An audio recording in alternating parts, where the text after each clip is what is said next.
Hello, I'm Jeremy Rivero, your unscripted podcast host. I'm here with Kyle Merrick, who's going to take a moment to introduce himself and specifically those things he's done in life that should make us trust him as an expert in his niche.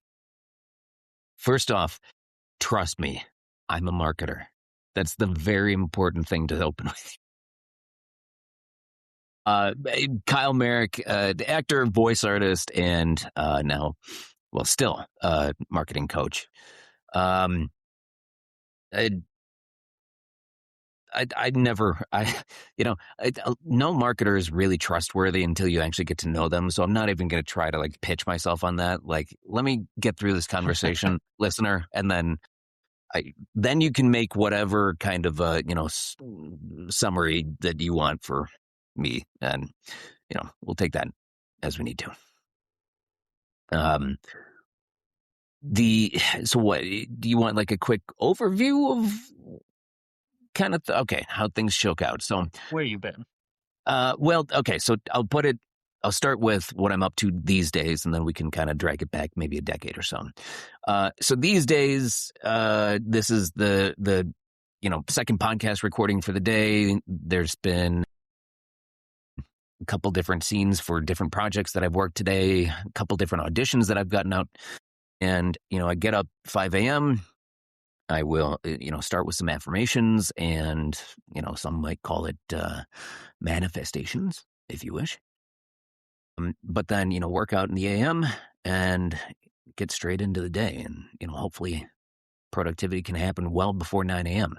So, that's the reality. I've been an entrepreneur for, nearly a decade.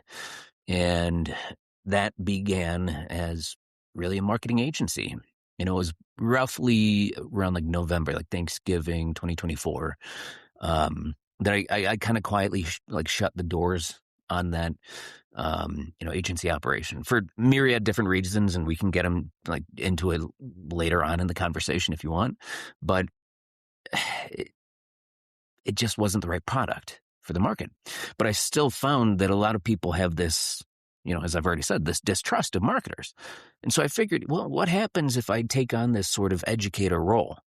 And that's what led me to this current marketing practice. Now, what led me to become an actor was sort of in between closing the doors on the agency and becoming the coach, because in between was sort of the self-proclaimed goal of, I got to find a corporate job here.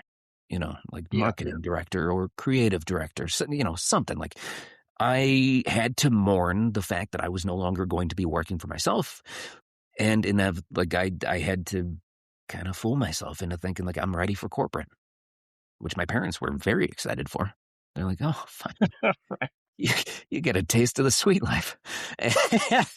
And so because or an entrepreneur has to flip his, brain space to be now I'm going to go work full time for somebody else.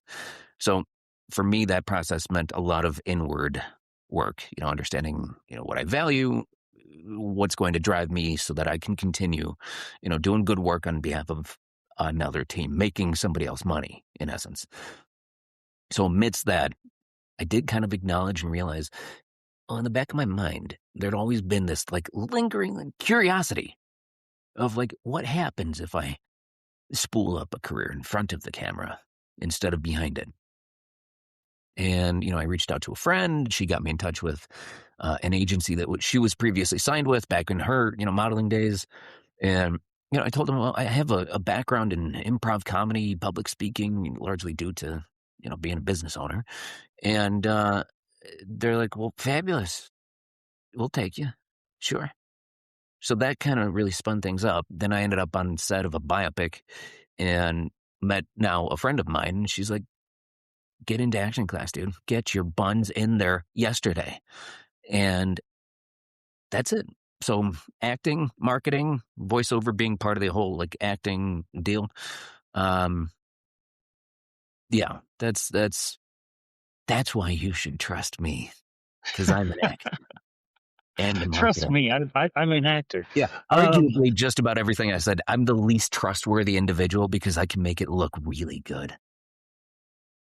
That's an interesting thing because we live in a day and age where, you know, there is just kind of an assumption of if you're in front of a camera, there's a qualification that comes with that, you know? Hell And no.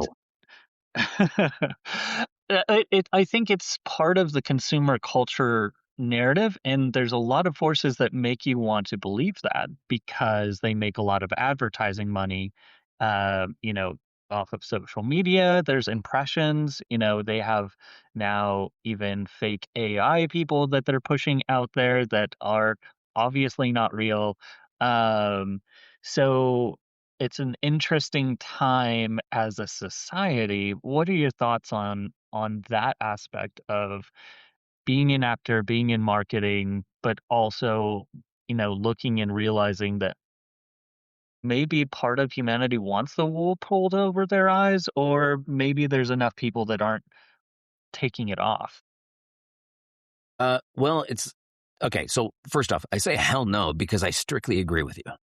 Hell no is my reaction to how awful this current world is. This is a very real reality. Now that we have to figure out what's real and what's not, this is like a hot button topic for me. I'm sorry. I'm going to get heated here. Do it. So you might have to just bleep out this entire bit. But like, what the fuck, people? Like, online dating? I don't know who is real on the other end. Are you going to scam me? Are you going to ask me for money? How unpleasant is this, huh? I'm having to talk to my aunt who's about 77 years old. And she like, all right, so I have like an octopus tattoo on the shoulder. And so ever since I got that, the family's been like, oh, well, clearly he likes octopi. Okay, well, I do. They're wildly smart, terrifying creatures.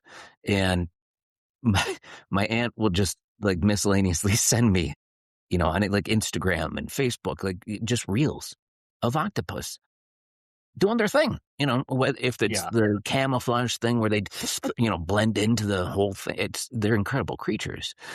But she sent me this one that was like, it was called like a glass octopus, and the octopus itself is like almost this opaque sort of, bluish glass looking liquid monster. And for me, it looked very, very AI generated because there was a very consistent bubble effect and all this stuff. And she sent it to me understanding, well, this is a real octopus that exists.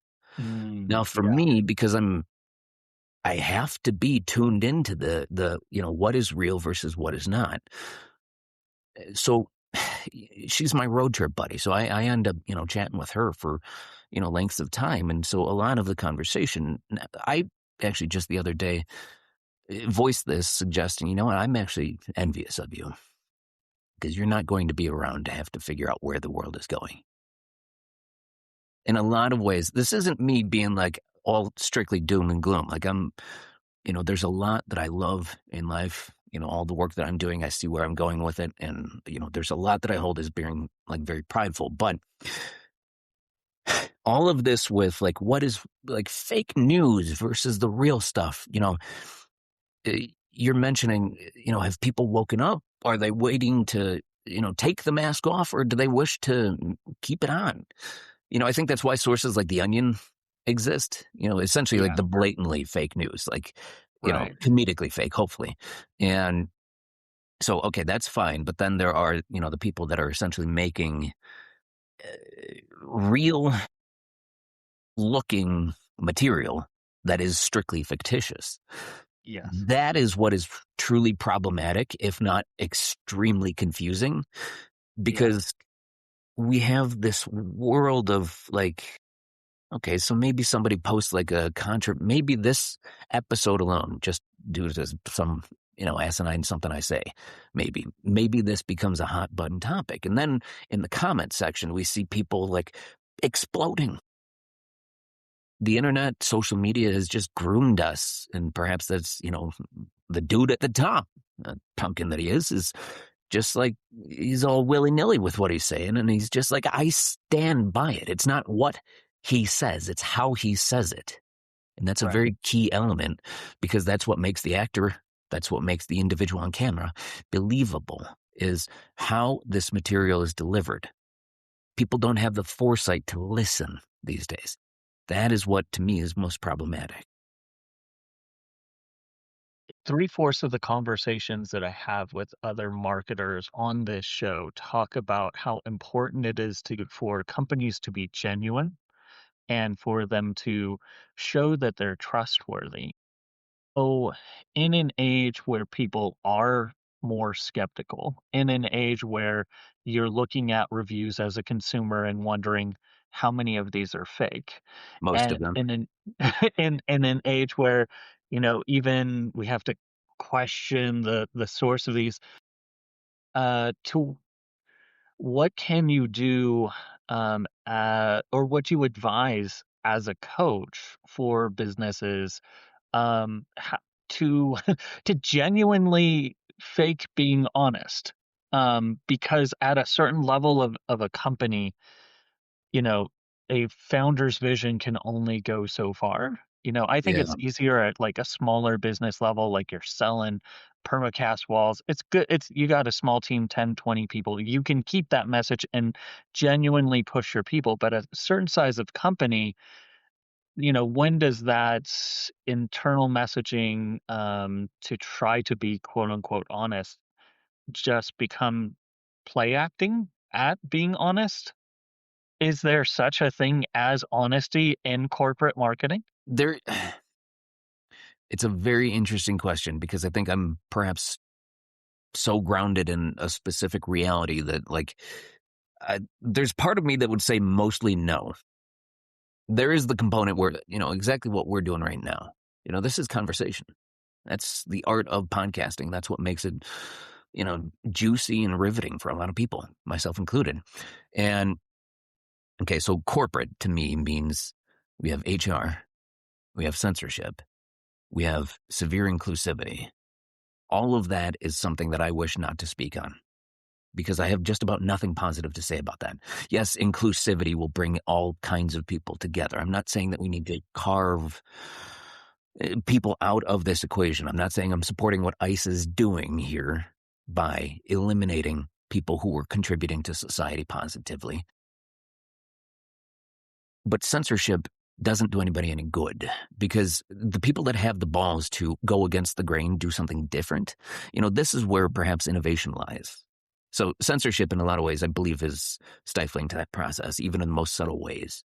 Um, in business environments, office environments that very heavily police that, that's not something that I'm uh, one to stand behind. I understand it because we need to be safe, and as a society, we're getting delicate, and we don't quite know how to deal with the heavy problems that the world is presenting anymore because we're trying to censor the word Adolf Hitler. When we talk about the Nazis and the impact that they actually had in history, um, or death or suicide, these big words that people can't hear anymore. Why? I don't know. But needless to say, I feel like I've gotten off topic. So can uh, can you sound? You said trustworthy in corporate marketing. I believe was kind of like the root question. The root question Or is honest, kind of about, perhaps. yeah, like, there's it's one of those double layer things of, like, okay, in order to market your business, you have to choose how you position, and it's basically like acting, right? You have to tell Yeah, your company internally, what are the stage directions that how you will appear to the public.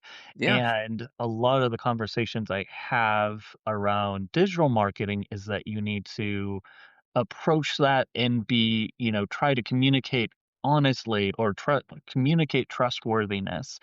And I was bringing it up because there's kind of an inherent, if you're acting at it, how genuine can you be? Um, Kind of conundrum, right? this is kind of what I like to think about. So, like with acting, and the two are related. So I'll start with acting. I'll bring it back to marketing.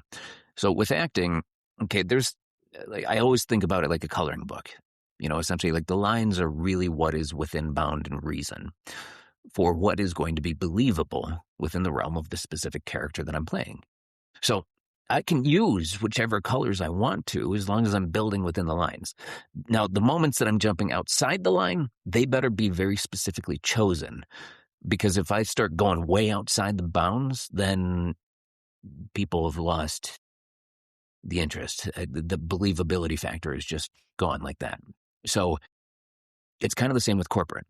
So if there is HR, if there is a level of like, well, we can't be saying wild things because we're also in business for ourselves and we have to keep going.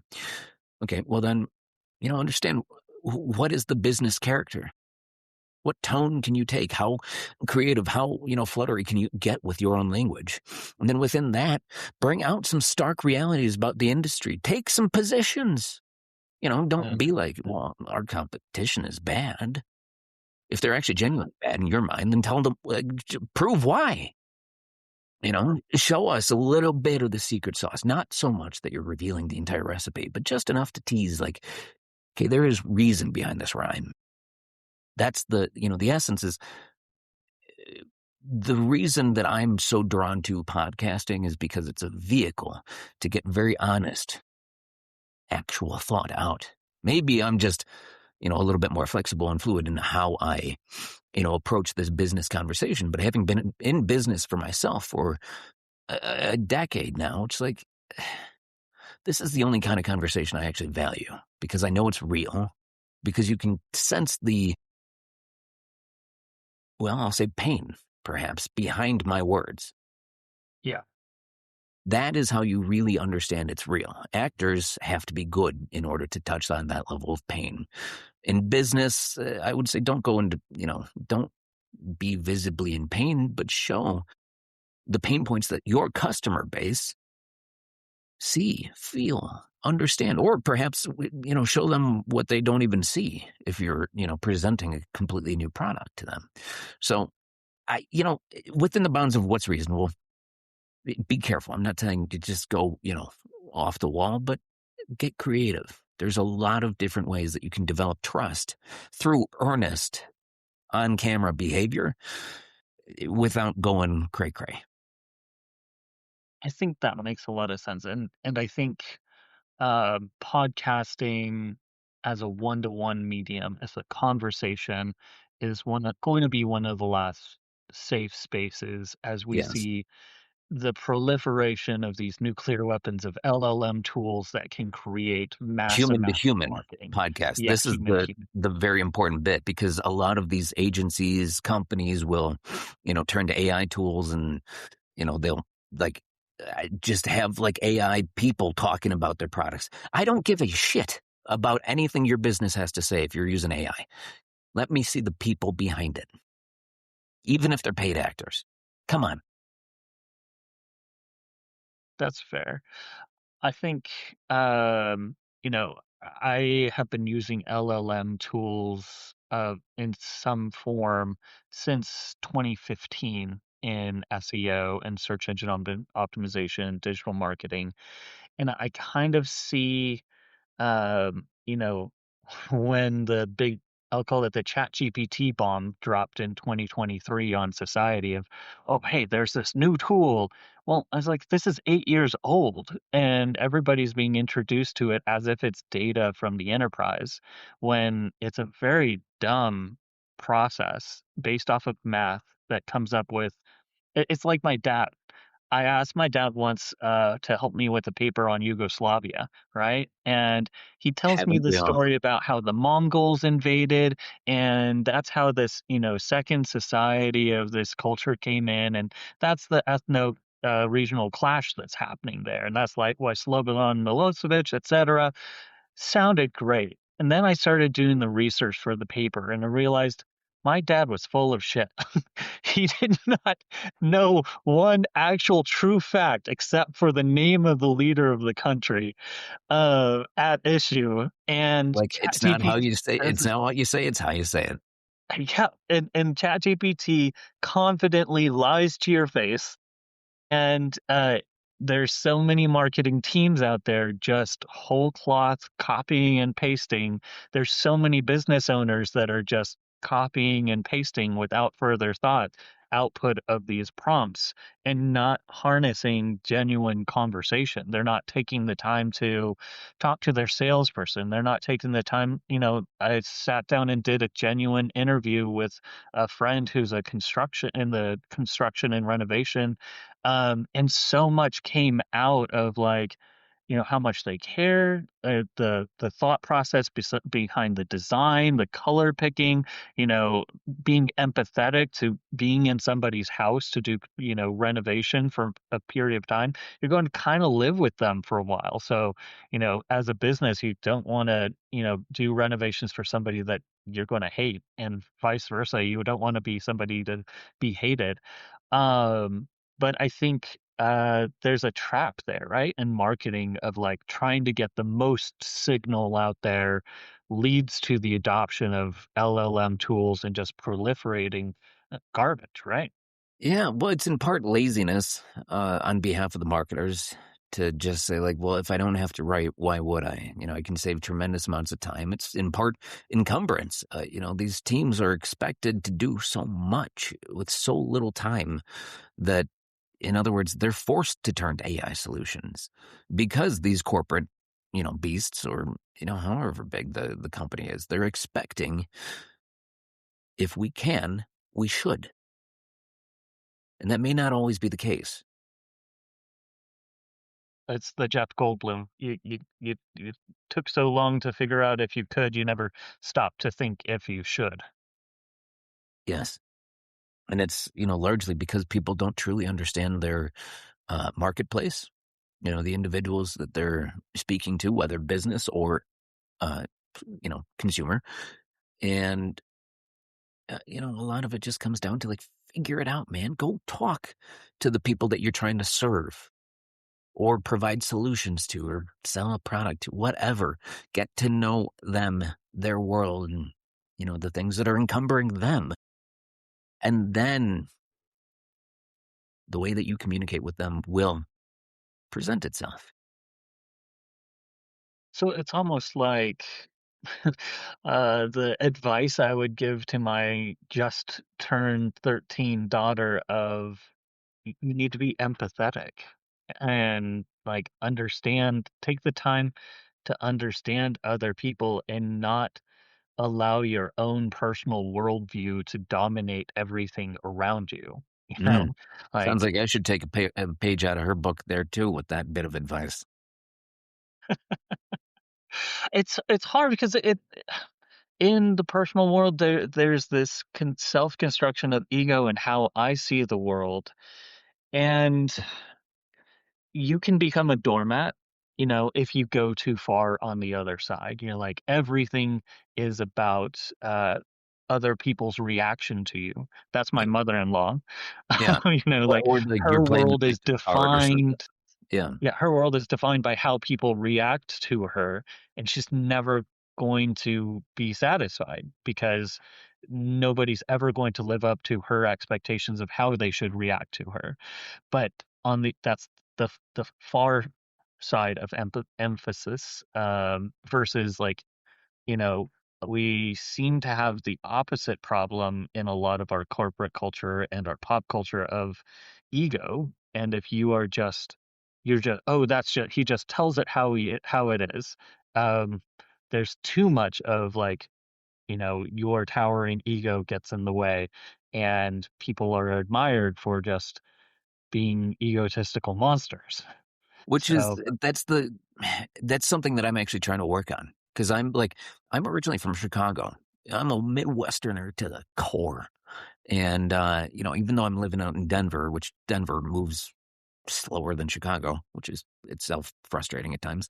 But um, this Midwestern modesty, as I kind of refer to it as, uh, okay, I find myself in two lanes in life. One, the entrepreneurial lane, marketing. Two, acting. Both of these lanes are lanes that exactly what you literally just said, Jeremy. It's like they praise and they employ the immodest, the individuals that are like, oh, I just did this for, all these people. I'm so good. You need to hire me for this. Yeah. Now, it's painfully frustrating, I think, because I grew up in a household that's like, don't let your ego speak for you because it's really just, it's gross. You're a gross human if that's the case. Um, that is how I was raised. It's not that I call people out for it, but I do get, internally, I'm like, I find not an ounce of you to be a pleasant, exchange when I'm speaking with you. If I feel that your ego is doing a lot of the talking here. Um, but amidst all of these negative thoughts, I'm like, well, fuck, I need my ego to be doing a little bit more of the lifting here. So how do I bring my ego out in non-dickish ways? I don't know. I don't have any great answers. I know it needs to be doing more of the lift, and it ain't doing it. So I don't know. I think I think it's okay to not know. I think it's like how you know that you're a good parent is the fact that you're asking, "Am I a good parent?" to yourself. Like the people who are the worst of the worst parents who do the most damage, they do not stop and question if they are being a good parent. They're No. either too busy, they're moving too fast, they're convinced of their own self-righteousness, they know what's right, or they're such a strong, firm hand. I've seen that. I've had friends and I've had associates and, met people that are like that, and they're not in my life anymore because if you're a jerk to your child, like, what does that mean? But more Well, importantly, it's this I've unwillingness never to seen them move. self-reflect. Yeah. Self-reflection equals fluidity, the ability to say, okay, well, am I doing this correctly? If not, if I'm starting to get feedback from others, then I better step back and start listening. And I That's guess very that hard. can then reflect into, maybe it's treat your business as, as a persona, give it space to self-reflect. Your Uh, business is you would like to be treated. yes, treat your business as you'd like to be treated. The golden rule. I think it applies. Right? Sure. Yeah. Do the just, if you want real conversation, dish it out.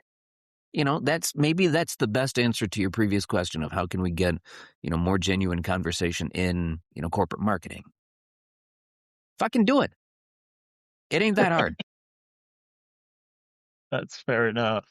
I'm curious about when you're approaching some of your coaching side of things. What are some of the challenges that you've been coming across in those conversations? What are some of the top five things that you're laying out in those conversations? What does that look like?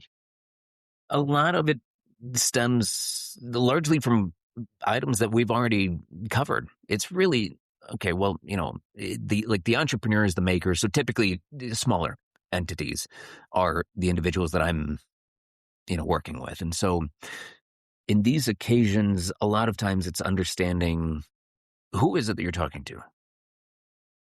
Have you done the research to actually understand, which businesses are out there doing something similar to you? Or just who is the competition? What are they doing? How are they doing it? How are they talking? You know, build data, use that, leverage that, and then figure out, okay, how is it that we set ourselves apart strategically? Not like by doing, crazy wild stuff, but within the bounds of what is what is reasonable, what is societally accepted. How is it that we can separate? Because that separation is key. If you are doing the exact same thing as, somebody else that's verifiably competition, then you are no different, no better, no worse. And that's not a great spot to be in business because that Does means, that well, work why? in sorry, how does that No, work go in for it. like commodified type businesses? Like you're a lawyer. Like a lawyer is a lawyer. Law in Atlanta is the same as, well, actually it might be a little different in California. But, lawyers, realtors, they're kind of doing the same thing. What is, or am I wrong? Does every business have a chance to find a unique selling proposition, even if you're, practicing the same type of law in this state as somebody in another state is doing. And the only thing that's different is that you're here. Well, so geography is a big influencing factor.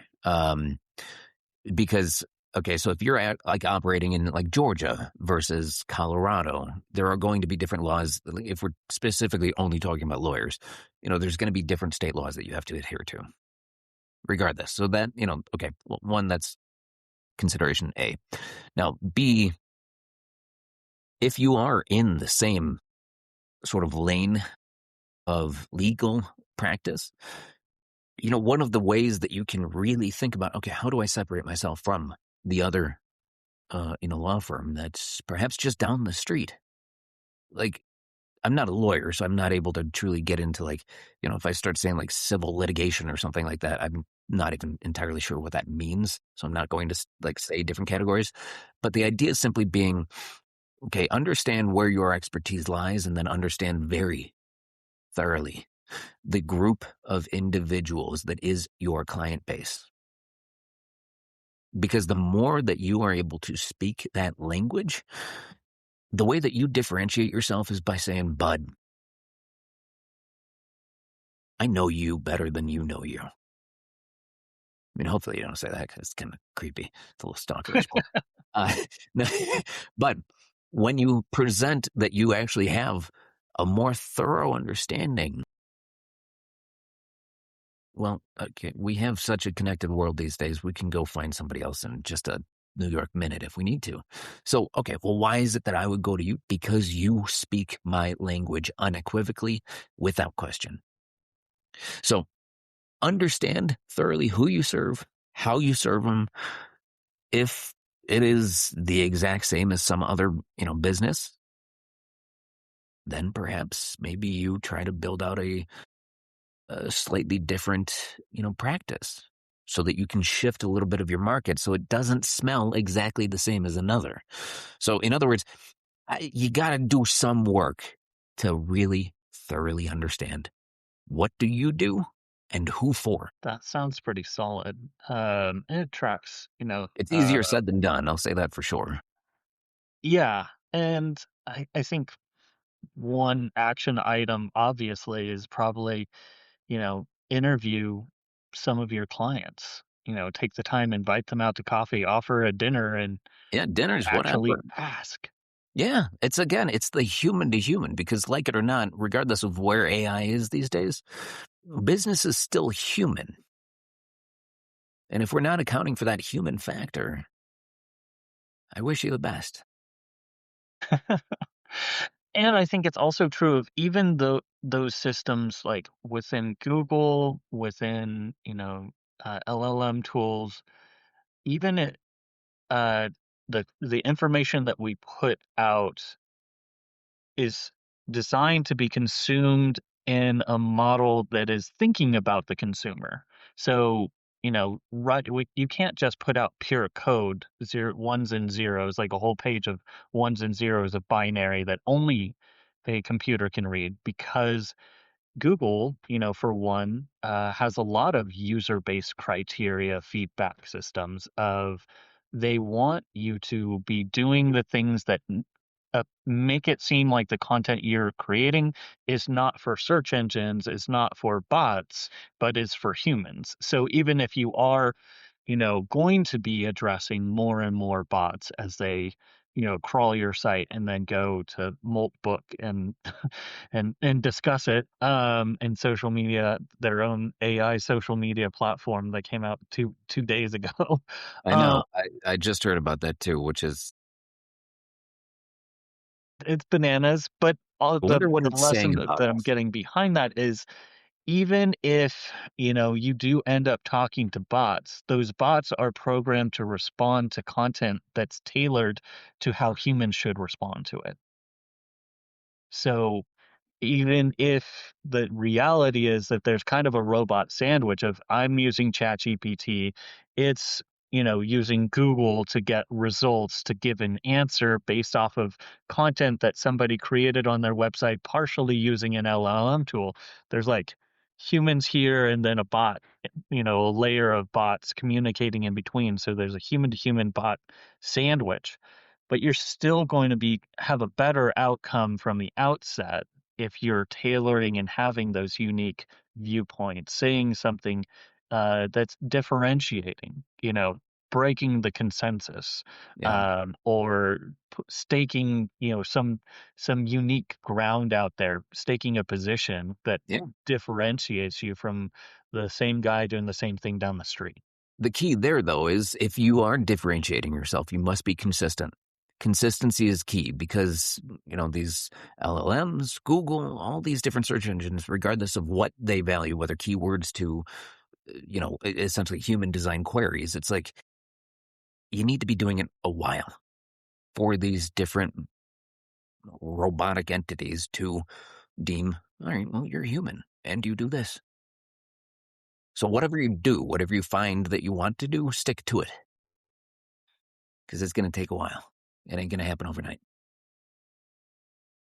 What about discernment of where to spend your time? Which aspects of digital marketing for a small business or even a medium business are going to yield?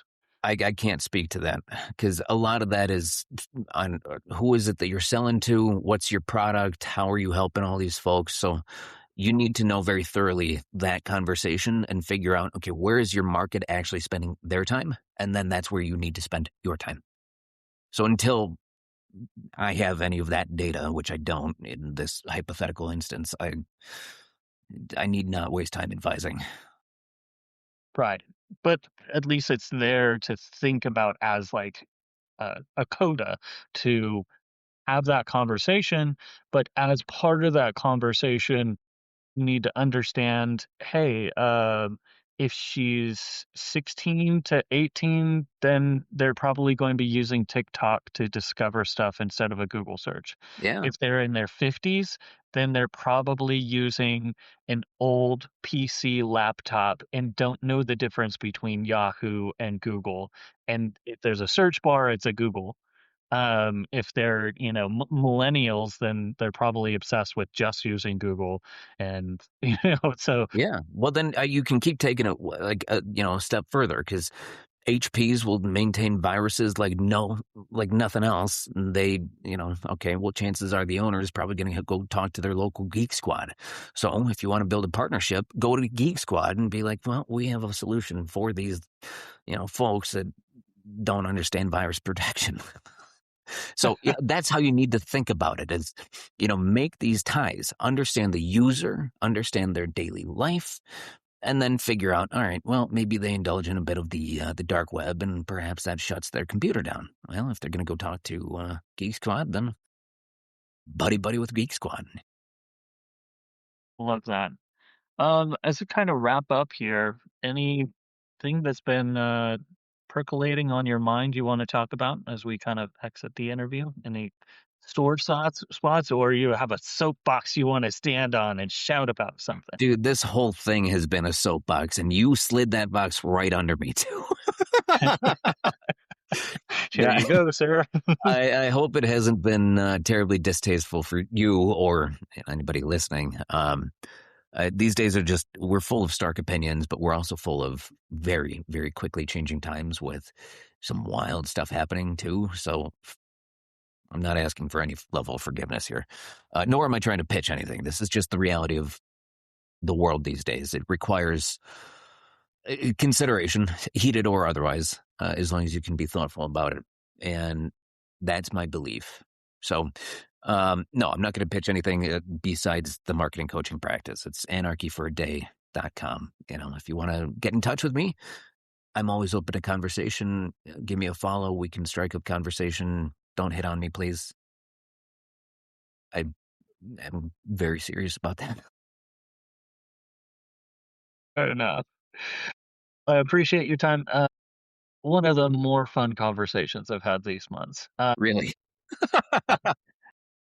It's because, talking about SEO, talking about digital marketing, it can go down some fairly predictable lanes, but getting unique viewpoints, as you said, like in a podcast, know, it's better if it's real. It's better if it's, reflects some of the pain that we feel ourselves.